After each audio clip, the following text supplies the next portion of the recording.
আমি একটি হাদিসের প্রেমে পড়ে গেছি।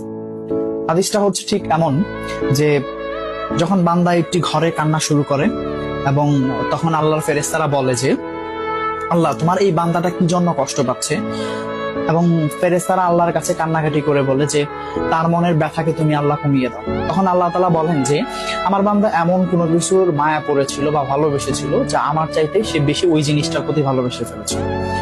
আমি আমার বান্দার কষ্ট আমি বুঝি এবং আহ, আমি দুঃখী মানুষের মানে ভগ্ন হৃদয়ের মানুষের খুব কাছাকাছি অবস্থান করি। কত দূর?